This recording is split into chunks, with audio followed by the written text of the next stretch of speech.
Welfare association के राष्ट्रीय अध्यक्ष माननीय समाइल अहमद साहब, आज के हमारे मुख्य अतिथि माननीय तारिक अनवर साहब, हमारे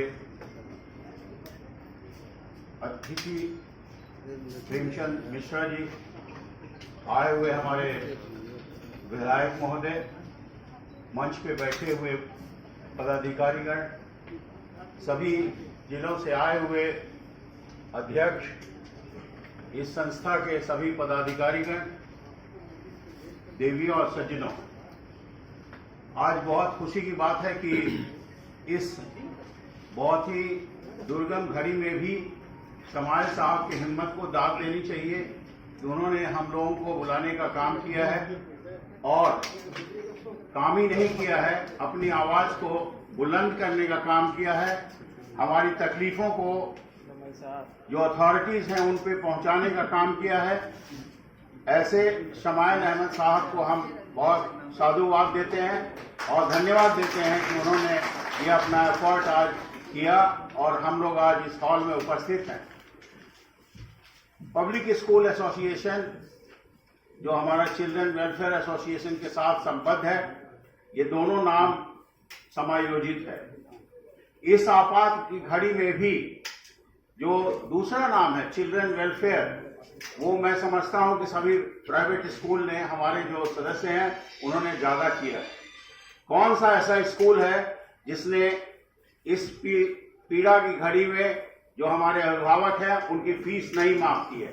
सरकार करे न करे, लेकिन हम सब लोगों ने मिल करके हम लोगों ने फीस माफ किया है और उनको पढ़ाया है।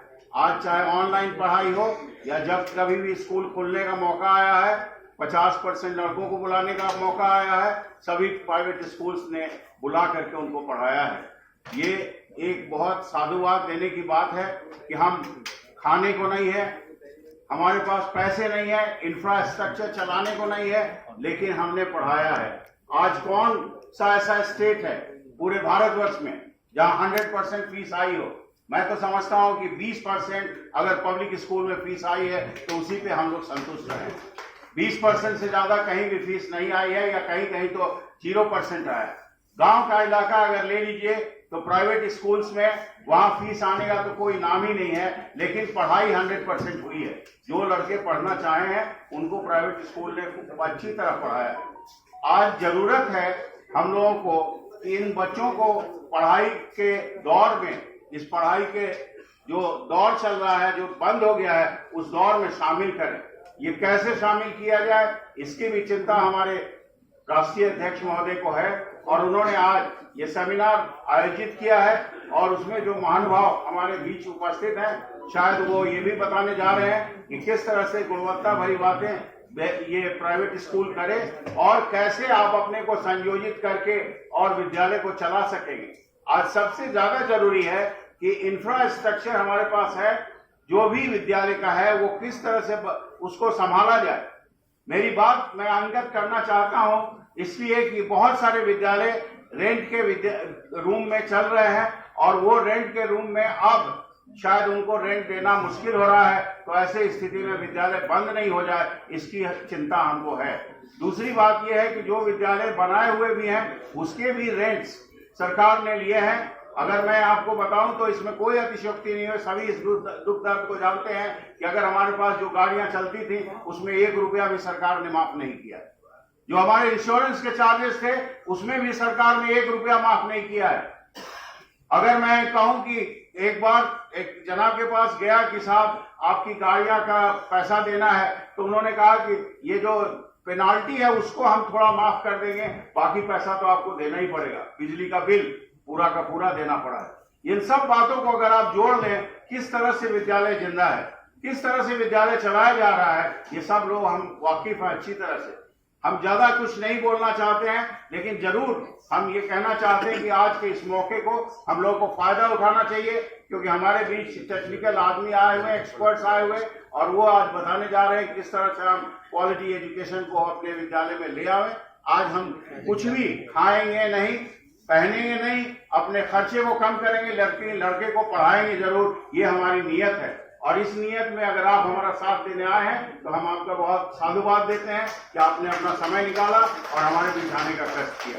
हम साधुवाद देना चाहेंगे हमारे बीच आए हुए माननीय अतिथिगण का कि उन्होंने कहा है और माननीय विधायक महोदय ने भी कहा है कि हमारी आवाज को वो सदन में उठाएंगे।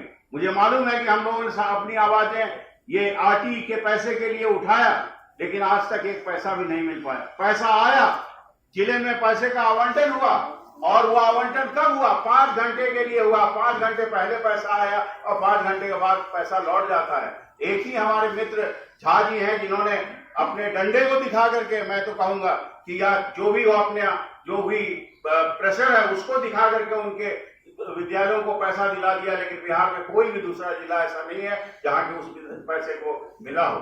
क्या हमारा पैसा मिलने का अधिकार नहीं है? जब आप लोगों को बांट रहे हैं पैसा, जब आप लोगों को बुला करके दे रहे हैं कि कोरोना काल में इतना पैसा दिया जा रहा है, तो जो पैसा हमने कमाया है, आज 5 साल से हमने कमाया है, उसमें 1 रुपया भी दे नहीं रहे हैं। ये कौन सी नीति है? ये कौन सा अधिकार हमारा है? हमें समझ में नहीं आता है। हम किस देश में जिंदा है ये भी समझ में नहीं आ रहा है। अगर हम लोगों को इन सब बातों पर ध्यान देना चाहिए और हमारे प्रतिनिधि जो यहाँ बैठे हुए हैं, हमारी बहुत उनसे विनम्र निवेदन है कि वो इन बातों को सदन में ले जाए और खास तौर से जब तक वो पर्सनल रूप से नहीं करेंगे तो मैं नहीं जानता हूं कि पैसा सरकार ने नहीं दिया, ऐसी नियत सरकार की नहीं है।